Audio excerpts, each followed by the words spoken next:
Hi, this is Debbie, and I have two wonderful guests with me this week. Hi, I'm Betty Whitworth. I teach at Canyon Intermediate School, 6th grade science and history. Well, I'm Danielle Bridges from Reeves Hinger, and I teach third grade there, and I'm self-contained, so I kind of teach all the subjects, and I'm excited to bring to you the Level Up this week.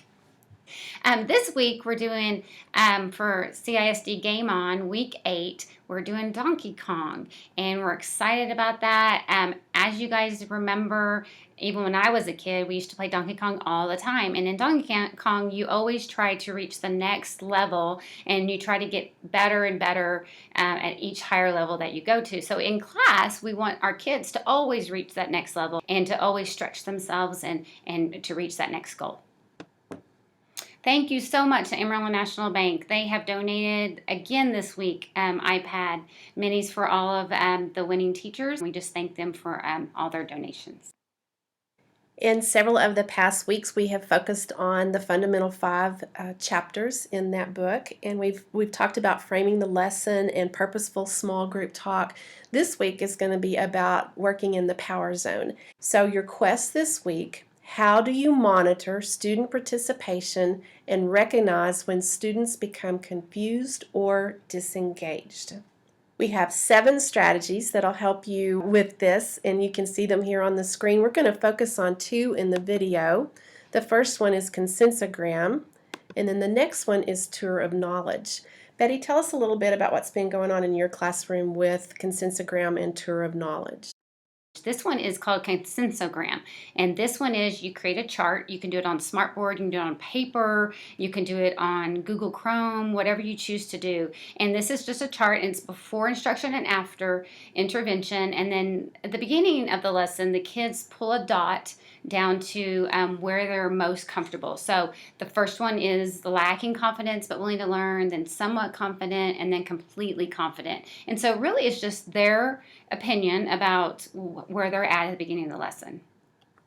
So here I had the Smartboard Activity. We did the infinite cloner. I changed it to stars because my kids are all stars, and so they were able to pull it down into where they thought that they were most comfortable.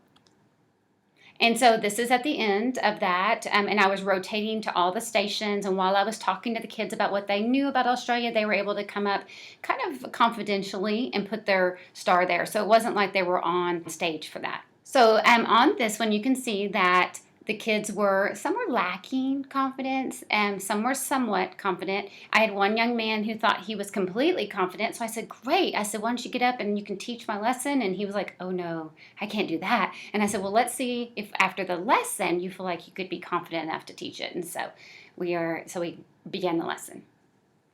Okay, so then I moved on to tour of knowledge. One of my favorite activities is to get the kids up and moving and for them to display their learning. So we read some things about Australia, and then I gave each group a poster. They were supposed to get a color for the whole group that matched their color that goes with their row. And so like I had a green group, a blue group, a purple group, that kind of thing. And so they put their group name at the top, and then I gave them a question that had to do with Australia, and they had to write the question on their poster, and they had to answer it, and they could answer it in words or pictures or sentences. I only gave them about 2 minutes to do that, and then I rotated clockwise each group, and so the green group now would come to the blue group, and the first thing they had to do is they had to read the question. The second thing they had to do is to check anything they agreed with. So they put a check by a picture or a sentence or a word if they agreed that it answered the question.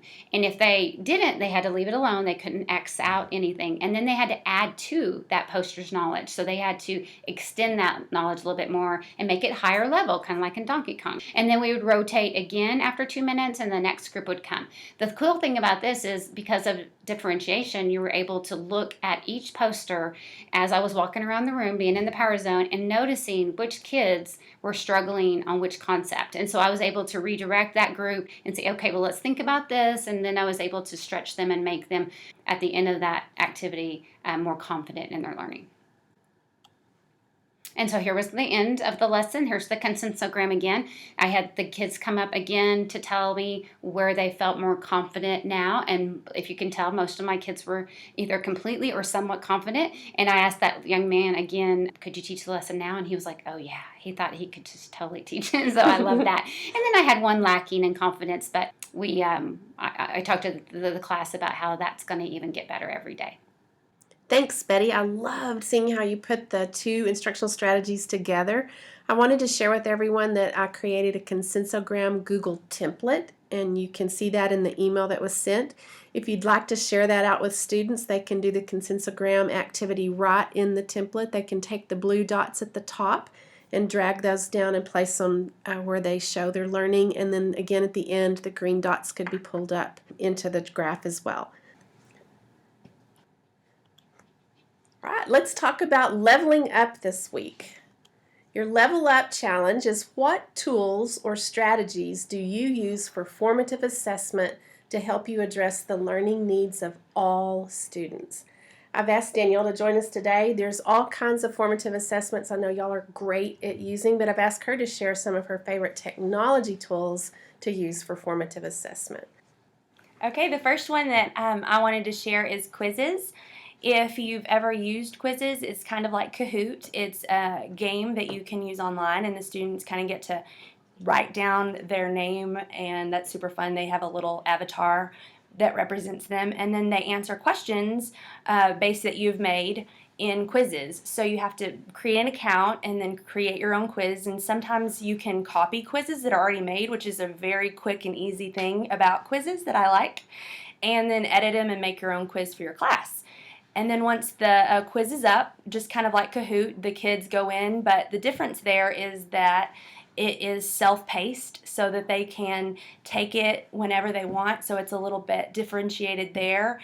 And so if they need more time, they can spend more time on each question. And then if they need more time to show their work, if it's math concept or reading, proving it, there they have that flexibility. And then as they answer the questions, you can kind of see there, it shows you their percentile at the end on that particular question, and based off of that, you can go back and reteach concepts that they struggled with and move on from there. Another one that we use a lot is Plickers. And if you're not like a technological person and you just want them to really work it on their paper or their desk, this kind of allows for that flexibility because they do not need a device to participate in this. However, you will create them on Plickers. So again, you have to build an account and create your quiz questions. And then once the quiz questions is up on the Smartboard or however you share with your students, then they work it and hold up the answer choice. The scan card there you see is almost like a QR code, and each letter around the outside is like an A, B, C, or D, and they hold up their answer, which is associated with the student's number in the program. So it tells you the individual student who missed the problem, and then once again gives you a percentile score of their percentage on each question. So it's super good to redirect and see the misconceptions also of what they're getting tripped up on, and maybe have a small group to work with later. And so this is them working on their desk to solve the problem, and then there's that graph. And the students really like to see that, how many students got it right.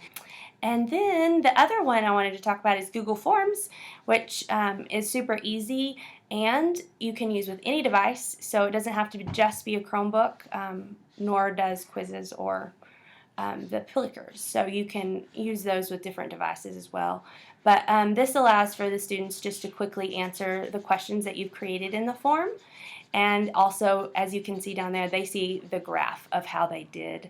And so I love that feature on all of these, immediate feedback for them to know how they did and what they need to fix. And then for me also to quickly readdress those needs with the individual student or as a class.